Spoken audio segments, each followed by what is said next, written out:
All right, guys. So I guess we can start off with the couple who were going on a date, I guess, and the girl was very drunk or wasted. I don't know what she was. It seems she was, kind of stumbling a little bit.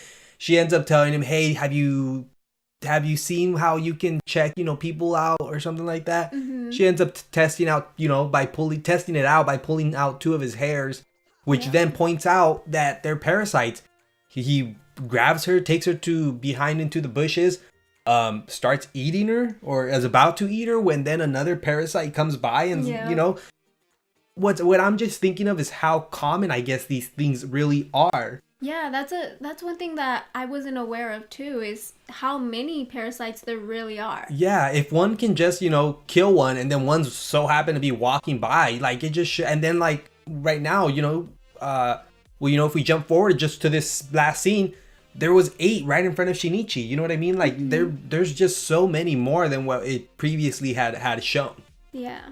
So we also seen that Kana, I believe her name was the psychic girl, was kind of, piecing it together that Shinichi and Hideo had something very, very similar. Like she wasn't sure maybe if it was the whole parasite thing or what exactly. So what does she do? She ends up trying to test out Shinichi's hair, or at least, wanting to, check if he's a parasite. But since, he's still part human, it's not the same rules, I believe that. Yeah, no, because he didn't fully take on, what is it, like the parasite anatomy? Yeah, so, he still has that human body, that you pull out hair, it's just gonna sit there. It's not gonna really do anything. So by her doing that, it kind of just reassured her that, he isn't a parasite. But at the same time, she was still, I think, a little suspicious because she knew that Shinichi was the only one hanging out with Hideo, and in the end, Hideo was a parasite. Yeah, and also that why was it that she could sense something particular with Hideo and then something particular with Shinichi, with only those 2 students were the only ones. Yeah. So that's probably why she thought like, something's also wrong with Shinichi, or he's just like Hideo in some way, whether it was the parasite way or, just something that she was sensing from him. But she still doesn't know that it's parasites that she's, sensing this whole time. But so it's more scary than anything, because you think it's like you're probably like there's a really close relation you have with this person that you're sensing or something. But it's not like that. It's more of you're sensing a person that can kill you. Well, she did say, I remember a few episodes back, that she was telepathic or something like that. I can't remember the exact word, but I still don't know exactly what she meant by that. How did she know that she was telepathic? Did she have any experiences beforehand with... not parasites, just with like who told her? Yeah, where did she get these? Yeah, like if she really is psychic or she can, sense certain things, did she have any past experiences? You know what? I feel like they might have... I don't remember anything. Maybe you guys could help clear that up if they might have, explained a little bit that we might have missed. Like, how does she even know? Like, who's the one that told her that she was psychic or telepathic? Like, or when was her first experience of being able to do this? Like yeah, that is true. We might have missed it. So if we did, you guys could really help us out there. And then so soon after that, Murno ends up talking to Kana, the psychic girl, one-on-one, asking her if she's, noticed that Shinichi's been acting different. Kana and then ends up telling her that she can't really make that judgment because she hasn't known Shinichi that long. And I believe when she did meet Shinichi, he was already, this way. Yeah. Right? I don't think. Well, no. The first time she ever met him was when he was about to get beat up by the school bully. Okay. But even then, like, I wouldn't justify that enough to be able to be like, yeah, I knew him before and now I know him like now. But I think like what Myrna was saying, like, for example, when Kana met him, he was getting beat up. So he was very weak and vulnerable. Right now, he seems to be more like a leader. Like, he's ready to take on whatever it is he needs to take on. So yeah, he just totally did like a 180, like that in that way of, Yeah, but Kana didn't pick up on it. Yeah. She's just seems fascinated by him more of like why she can sense him or about just her loving him. Like, yeah, she likes him. Yeah, infatuated with him. Yeah, so I think that's what it is. So one thing I was confused about during the episode was this one Parasite guy, very muscular dude who ends up going into the Yakuza building, a group of gang members who I guess, you know, reside in that building. Well, either way, he goes in there. I didn't really catch what the purpose of it was. Well, I did. The purpose was to test out his strength and see if he can take on a big crowd of people with weapons. Okay, and that's when he was counting how many times he got hit. Yeah. He got like a bullet shot and then sliced twice. So, Yeah. you know, and then he changed into what, the mayor, right? Yes. That's who he took over.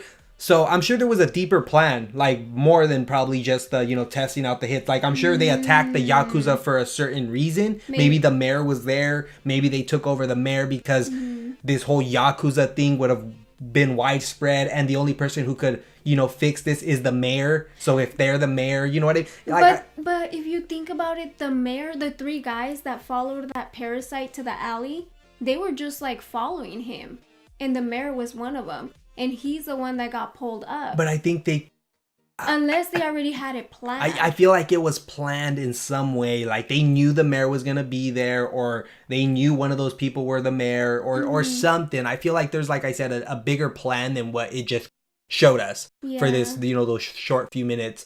He went in there, wrecked everybody, all those people that were in there, smashing them, smashing faces up against walls, you know, putting his arms through people's bodies. It was very gruesome, guys. Very bloody. Probably one of the more bloodier episodes out of the past, you know. Yeah. What? Bloodier, and I think the most, what is it? It had the most action. He was leaping around off of the walls, off of people. Yeah, it was pretty cool, guys. Pretty crazy. Just showed you the type of challenge Shinichi will eventually have to face. You know, we still haven't got to see Uda, which was, you know, kind of the downside for me, because I've been, you know, looking forward to him coming out. He's only came out one time in one episode. Which was the one where they had to stop Shinichi's mom. So, you know, I'm kind of waiting for him to come out, at least, you know, help out Shinichi maybe, or you know, lend him some of his strength, or, you know, Parasite.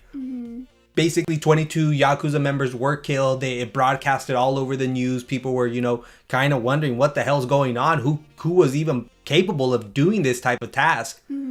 So we also move on to Shinichi and Murno going on their little date, I guess you can say. Yeah. You know, since I think he's really trying to just build that relationship together again, or you know, kind of build it back up, you know, because he was kind of breaking it down with all those harsh things, or just the harsh way he was coming off to Murno by, you know, throwing the dog away in the trash. And that mean face he had on when she was coming to try and, you know, fix things. And then also, you know, walking with Kana around. Like, I'm sure, like, all these little things were making her not want to be around him as much, you know? I was afraid of that. I was afraid that Murno was going to just distance herself from Shinichi because of Kana. Yeah. But I'm glad that it didn't happen. Yeah. Yeah. So, you know, that was sad. somebody's going to get hurt. It was bound to be somebody. And, you know, if it's not going to be Murno, it's going to be Kana. So it's really who's going to get hurt. You know, right now it was just Kana, but maybe eventually Kana will do something to, you know, with Shinichi that Murno will notice. So, you know, it's going to go back and forth with these two girls until eventually maybe they work together or can figure something out, you know, or maybe just Kana realize that Murno's supposed to be with Shinichi.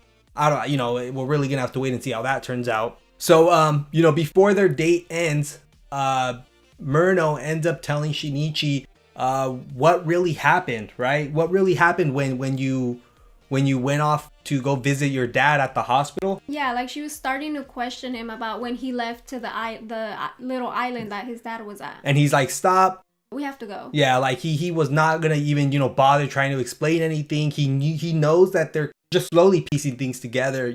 So like I said, guys, they eventually end up kissing, Murno and Shinichi. Kana ends up walking up behind him. I don't know what she was going to go tell him or why she was going to go, you know. I don't even know how she ran into them. Yeah, she was going to go do something. I'm sure she was going to go run into Shinichi, but how would she even know that he was there? Like what? No, I think she was just heading somewhere else. Oh, okay. So she just so happened to run into them. So she ends up going home, ends up looking at her phone, thinking of a plan, or she has some type of idea of, you know, calling up Shinichi, wanting to meet with him. It didn't really say for what reason.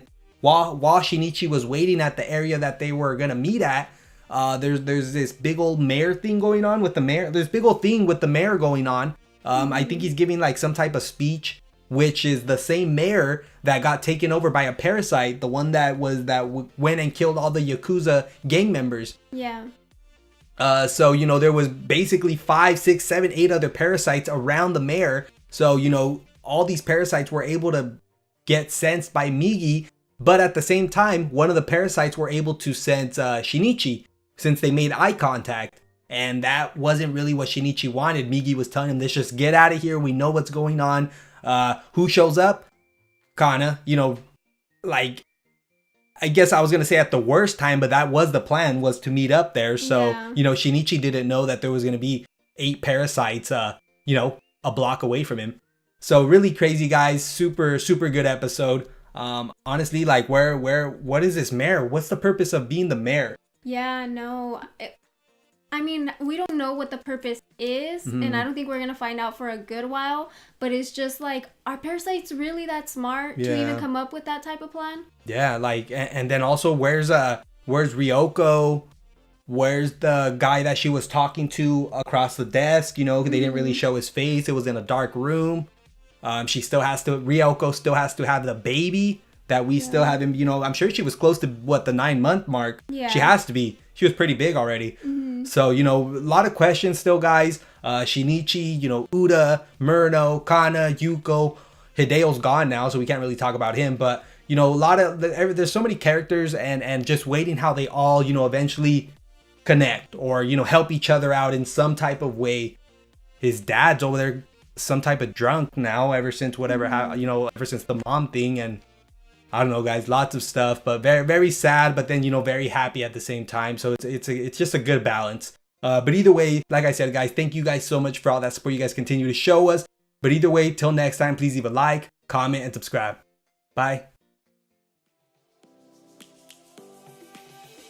Lions roaring in the morning sun, searching for a longer day.